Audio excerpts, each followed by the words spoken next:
Shrimati Mahua Moitra. Thank you. Honorable Speaker, sir, my esteemed colleagues in the 18th Lok Sabha, I stand here on behalf of my party. Mr. Prime Minister, Honorable Prime Minister, I would really request you, since you've been here for the better half of 1 hour, ये भी सुनते हुए जाइए sir, डरिए मत sir, डरिए मत, 2 बार आ गए sir. You came to my area twice during the campaign, sir. आज तो सुन के जाइए sir. Never mind, my bad luck. Honorable Speaker, sir, Rahul. Honorable Speaker, sir, my esteemed colleagues in this newly constituted 18th Lok Sabha, I stand here on behalf of my party, the All India Trinamool Congress. कोई बात नहीं, वो मेरे LOP है, वो already मुझे सुन चुके हैं, वो मेरे LOP है. Honorable Speaker, sir, my esteemed colleagues, in this 18th Lok Sabha, I stand here on behalf of my party, the All India Trinamool Congress, to speak on the Honorable President's address. The last time I stood here, sir, I was not allowed to speak. I was not allowed to speak. आप लोगों ने अरे let me finish. Dimple, let me finish. Guys, ignore. Let me finish. And जिसको जाना है, please जाइए, no problem. The last time I stood here, I was not allowed to speak. But the ruling party has paid a very heavy price for throttling the voice of one MP. मुझे बैठाने का चक्कर में जनता ने आपके 63 सदस्यों 63 जन को परमानेंटली बैठा दिया. You have gone down from 303 to 240. In my maiden speech in the Lok Sabha in June 2019, I spoke on the 7 signs of fascism that were taking over this country. 5 years to the date, on June 27, 2024, this House saw the unprecedented scene of the marshals welcoming the President of India, the Honorable President, with a Sengol in their hand. The Sengol is a symbol of the supreme authority of a monarch. It has no place in the temple of a constitutional democracy. But Honorable Speaker, sir, it is understandable why this happened. Because the BJP has still not understood that their 303 brute majority, their Rajtantra, has been reduced to a 240-seat minority by the Loktantra. They are still living in the world of the Sengol. This sudden changed reality, this new reality, is yet to sink in for the treasury benches and especially for the speech writers of the Honorable President's address. The speech that the Honorable President read out, she said, the people of India have elected a stable government with a clear majority. Please do not embarrass the office of the President by using poorly edited cut and paste versions of old speeches. This is not a stable government. It depends on multiple allies with a history of U-turns. It has not got a simple majority. The BJP is 32 short of 272. It is going to be a very hard landing for the treasury benches, as was obvious today. This time, there are 234 warriors this time, firmly united, and we have walked through fire to walk through these doors, so you will not be able to shut us up this time the way you did last time. There are numerous statements in the Honorable President's address that defy even a tenuous link to truth and to reality. Like in my 2019 maiden speech when I spoke on 7 signs, today I have picked out 6 themes from the Honorable President's address, and I will analyze how each of them is an exercise in fallacy and exercise in untruth. The address covers many issues, but I have chosen 6 themes. The first theme, the Northeast.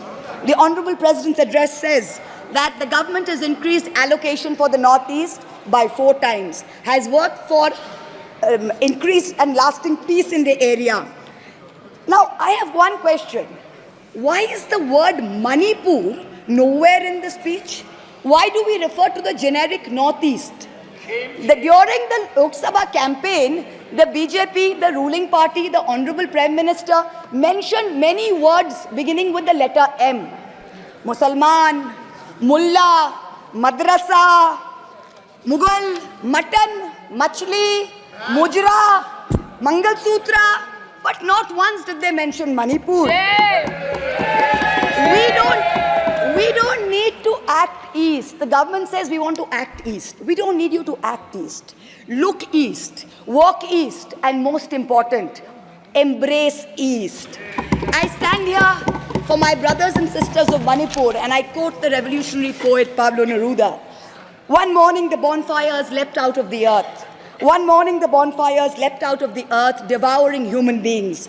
And from then on the fire, from then on blood. Come, see the blood on the streets. Come, see the blood in the streets. Please go to Manipur, see the blood in the streets.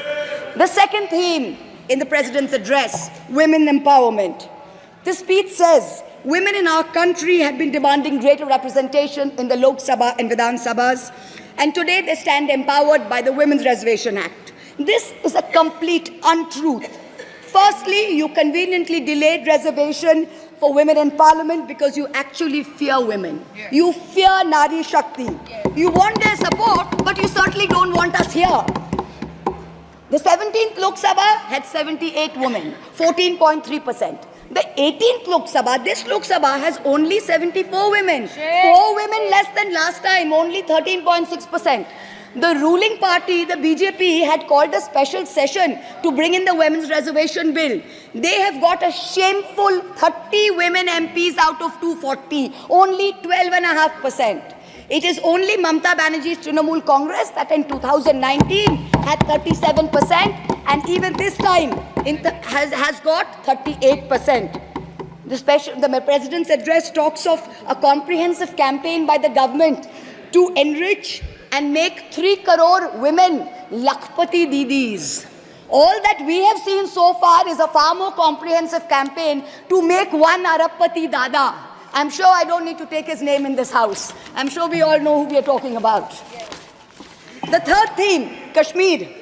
The address mentions that after decades of shutdowns and strikes, the Kashmir Valley has voted in an atmosphere of stability and security.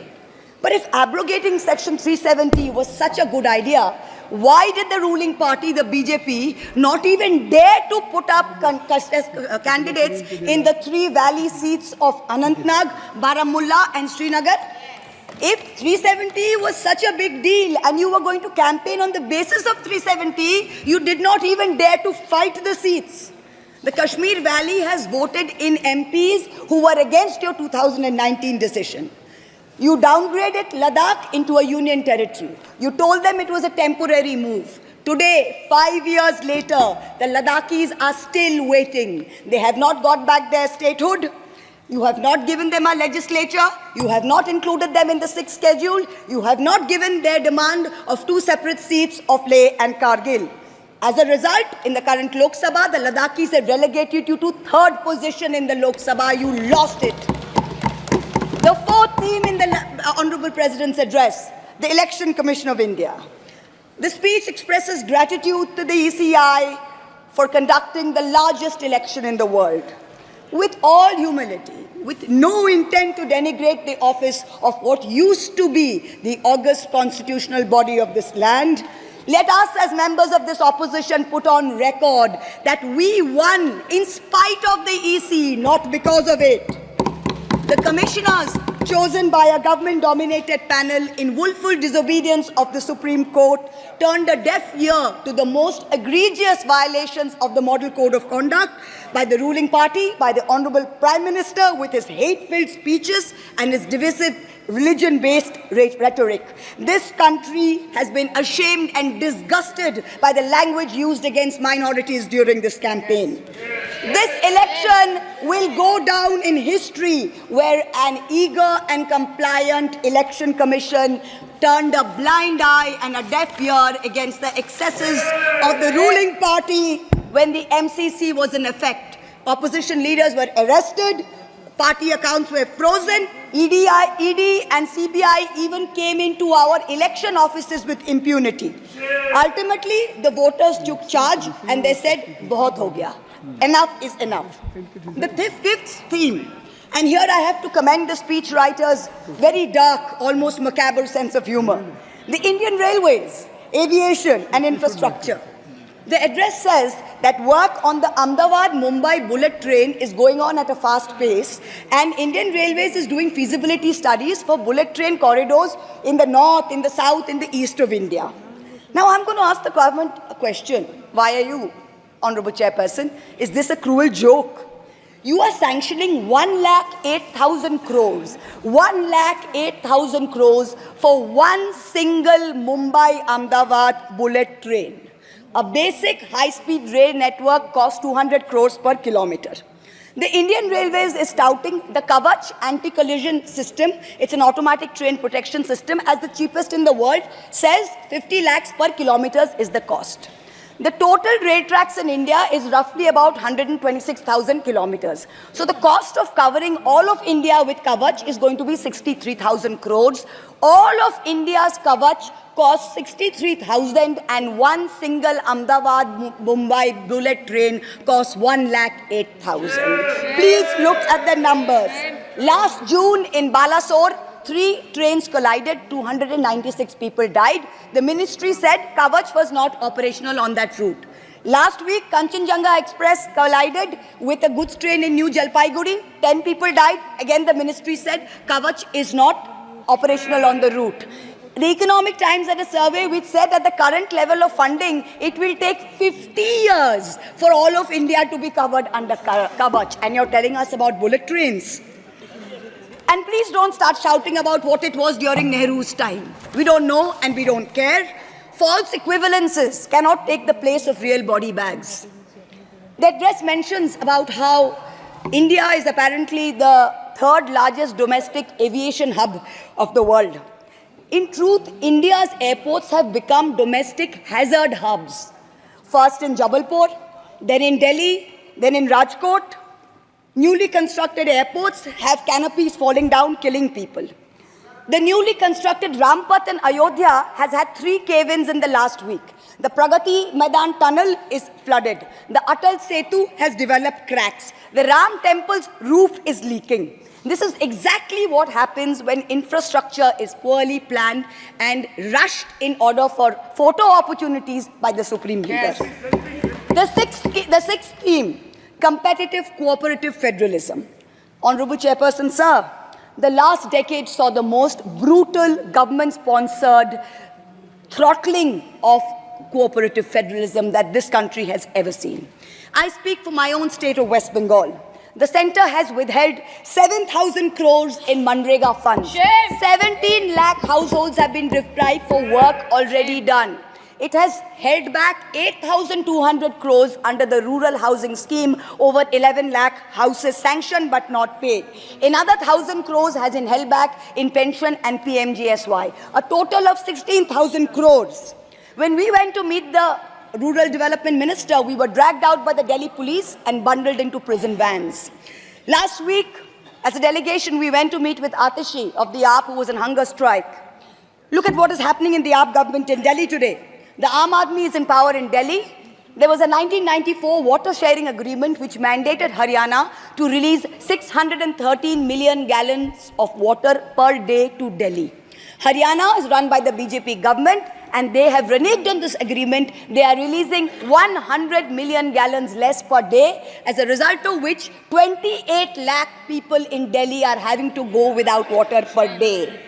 This government's competitive cooperative federalism seems to be an exercise in how to compete on how to choke opposition-run states.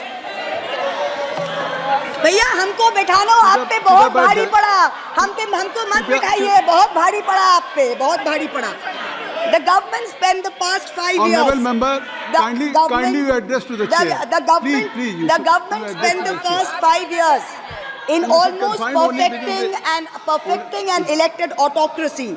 And by the end of 2023, this government had reached the pinnacle of their arrogance, where this parliamentary democracy was replaced by a monstrous super cult, the cult of the supreme leader. the non-biological leader, born of the Paramatma, who stood in this house and proclaimed, "Ab ke baar 400 par, and ek akela kitno pe bhari pada." This was the turning point. This was the turning point when the destiny of the ruling party changed. Whether in Greek mythology, whether in Indian mythology, if you act with arrogance towards the gods, you will be punished. We have 33,000 gods in India. But in our democracy, the most supreme of them is the Gana Devata, the Lord of the people, and they have punished you. You may have formed a government again, but yours is a Pyrrhic victory. A victory which inflicts such a devastating toll on the victor that it is tantamount to a defeat. In Bengal, the supreme leader started his Vijay Sankalp Yatra on March 1st in the constituency of Arambagh. Then came to Krishnanagar, then came to Barasat, ended on May 29th in Calcutta. मेरे ऊपर तो विशेष कृपा की उन्होंने दो बार आए. The BJP lost all these seats. The Honorable Prime Minister did 23 campaign meetings in Bengal and lost in 20 seats. In Maharashtra, the Honorable Prime Minister campaigned in 18 seats. The NDA lost in 15 of them. Ek akela kitno pe bhari pada. In Punjab, he campaigned in Hoshiarpur, in Jalandhar, in Patiala, in Gurdaspur. The BJP all lost all the 4 seats. Ek akela kitno pe bhari pada. In Rajasthan, he campaigned at Banswara with the most disgraceful references to Muslims. In outright violation of the law, the EC kept quiet. Not only did the BJP lose Banswara by over 2 lakh votes, the BJP, which had won 25 on 25 in 2019 and won the state government only months ago, came down to 14 seats. Ek akela kitno pe bhari pada. 3 states, Uttar Pradesh, Maharashtra and Bengal, account for 170 seats. That is exactly 1/3 of India. The BJP won in only 54 of them. Ek akela kitno pe bhari pada. In 2019, the Prime Minister, the Honorable Prime Minister, had taunted the now leader of the opposition by saying that he must have used a microscope to find that one single seat in India where the minority were in majority. Honorable Chairperson, sir, it is so ironic that today the majority needed no microscope to turn the BJP into a minority. जहाँ भी majority है, वहीं आप ही minority बन गए. आप तो घुस-घुस के मारने वाले थे ना, इस बार तो जनता ने घुस-घुस के मार दिया. The treasury benches have always claimed that the opposition lacked in hard work and in merit. We are all part of a Parivarvad. We are dynasts. Whereas they are proud to be part of a meritocracy. They are proud to be part of a Modi ka parivar. How ironic is it today that 20 ministers in the union cabinet are dynasts? How ironic is it that the Honorable Prime Minister has to take to social media himself to tell people that no, it is not Modi ka parivar, it is NDA, the Nitish Naidu Dependent Alliance. In January, the Honorable Prime Minister consecrated the unfinished Ram temple in Ayodhya. He said he was tasked with the divine duty of bringing Ram Lalla home. The Ram Mandir was going to ensure that not only would the BJP cross 400 seats, but that this government would last 1,000 years. The last time in history that we heard of a 1,000-year vision was during the Third Reich. This was the second time that we've heard of it. But then ultimately, Lord Ram said, stop, not in my name. Oti dorpe hoto Lanka. Too much arrogance, too much pride caused you to lose the kingdom of Lanka. The BJP lost in Ayodhya, Faizabad, where the temple is. It lost in Banda Chitrakoot, where Lord Ram meditated. It lost in Shravasti, where the son of the Honorable Prime Minister's ex-secretary said, my father has built the temple, campaigned in his name, you lost there. All the seats around Ayodhya, Basti, Sultanpur, Ambedkar Nagar, the BJP lost. ये तुम लोगों के नाम जपों में पहले सा आराम नहीं. ये तुम लोगों के नाम जपों में पहले सा आराम नहीं. जबरदस्ती के जय श्री राम में सब कुछ है, पर राम नहीं. जबरदस्ती के जय श्री राम में सब कुछ है, पर राम नहीं. Today in India, there are 2 types of leaders. Those of us who come via the voting machine, and then there are many who come via the washing machine. There are still people who say, Wait, you don't know Modi ji. Wait 6 months and see. The BJP will get 300 members. To them I say, no, this will not happen this time. Because every potential turncoat will have to choose between temporary greed or fear and between permanently becoming politically irrelevant. So you can offer you can accept a temporary offer of a ministry, you can accept a temporary settlement of an existing trumped-up CBI or ED case, and you can switch parties. But when you go back to the electorate will punish you. Most turncoats have been punished by the electorate. Also this time, India has very large, solid bloc components. The Congress has 100 seats. SP has 37 seats. Trinamool has 29 seats. DMK has 22 seats. NCP and UPTA have 17 seats. So this is not a ragtag bunch of members that you can lure away. This is a solid bloc. So yes, it's a question of time. But the question is not whether they will get 300. The question is when people will join us and we will cross 272. The ruling party's politics have always been along the lines of religious hate and ethnic divisiveness. But even at the height of their power, when they got 303 seats, 1 out of 2 Hindus had not voted for the BJP. This time, even in their core Hindi heartland, their core voters have deserted them. The Muslims in India, over 250 of them, called infiltrators, called terrorists in the land of their birth, waited silently, patiently, and bided their time. And in one voice during this election, in every state, they stood up and they told the government, and I quote the poet Puneet Sharma, "Hindustan se mera seedha rishta hai. Tum kaun ho be? Tum kaun ho be? Kyun batlau tumko? Kitna gehra hai?" The Dalits, whom the BJP paid lip service to for so many years, realized that even the talk of 400 seats meant that Baba Sahib Ambedkar's constitution was in danger, and they deserted the party. The Marathas, whom the BJP coalition had tried so desperately to woo, realized that their promises were worth nothing. The BJP and its allies lost 7 out of 8 seats in Marathwad. The Jats, the careers of their youth at risk with this ill-conceived Agniveer scheme, their farming livelihoods threatened, their female wrestlers manhandled. They vented their ire at the ballot box. Ultimately, it was the BJP's policies of exclusion, not inclusion. You wanted to exclude everybody, and that was your undoing. You didn't need Muslims. You trampled on Dalits. You ignored farmers. You ignored Jats. You marginalized Kashmiris. Well, they consolidated their voice during this election pan-India, and today they don't need you. That's the message they've given you during this election. ये देश ही अपना हासिल है जहां राम प्रसाद भी बिस्मिल है. मिट्टी को कैसे बांटोगे?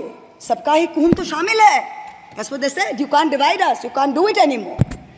This new India, this new frame of reference is going to be very hard for a lot of interest groups. Perhaps the first casualty is the legacy media. The Godi media was its own worst victim.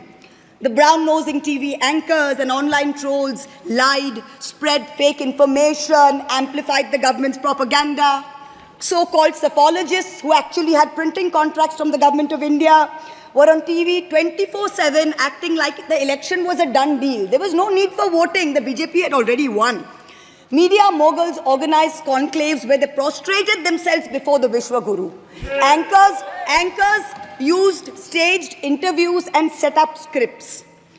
In short, the media had lost all credibility. So when you asked the people during surveys which way they voted, they didn't trust you and they didn't tell you the truth, which is why you got it wrong. Ram Kamal Jha, the editor of the Indian Express, remarked that some media owners were so comfortable on their knees that it hurts to stand up. To them we say, please stay where you are. There is a new generation of journalists in India today with spine, with integrity, and with courage. A media you have done your best to silence with fake cases and attempts and censorship, but they have survived and they will thrive in the digital space. I will also touch upon another pillar in our democracy, the judiciary. 2 days ago, the Honorable Chief Justice of India, while on a visit to Calcutta, remarked that judges were not deities. They are here to dispense justice with compassion. Just as one can't be partly pregnant, you either are or you're not, justice and democracy too must be absolute. They cannot partly be in effect. The retirement age for High Court justices is 62, and the retirement age for Supreme Court judges is 65. Now, this has unfortunately contributed to High Court judges kowtowing to the Supreme Court Collegium and to the government for a last-minute elevation to be able to serve for 3 more years and then qualify for further sinecures, such as the head of the Lokpal, the head of the National Human Rights Commission, chairman of various tribunals. It has come to such a state that opposition leaders framed in politically motivated cases are denied and bail and denied justice simply because judges are even scared to touch their case for fear of offending the government. Today I say, the poorest people in India who have perhaps the most to lose from offending the government in power, they have shown spine and risen to the occasion. Your lords and ladyships, heed thy inner voice, have a spine, rise to the occasion. 7 months ago, on the 8th of December, this house was transformed into a Kurusabha, presided over by a blind Dhritarashtra, where Dushrasan Darbaris made every attempt to disrobe Draupadi. The ethics committee that voted to recommend my expulsion on the 9th of November, they voted 6-4, had 10 members and 1 chairperson. Of the 5 Lok Sabha members from the BJP, 4 have not returned to the House. The chairperson, a BJP member, has also not returned. The Congress turncoat from Punjab who voted against has also not returned. The BJP lady MP from Maharashtra who started the debate in the House on behalf of the BJP has also lost. Much like Lord Krishna protected Draupadi, the people of Krishnanagar have protected me. In the last year, a lot of people look at me and say, oh, Mahua, you must have lost a lot. You lost your membership, you lost your house. And by the way, I also lost my uterus due to a surgery. But you know what I gained? I gained what Rahulji said, the freedom from fear. I do not fear you. I will see the end of you. We will see the end of you. Your ED, your CBI, your income tax, your trolls, your media, your bought-out judges, nobody can scare us. The people of India are patient. They will wait patiently for this government to fall.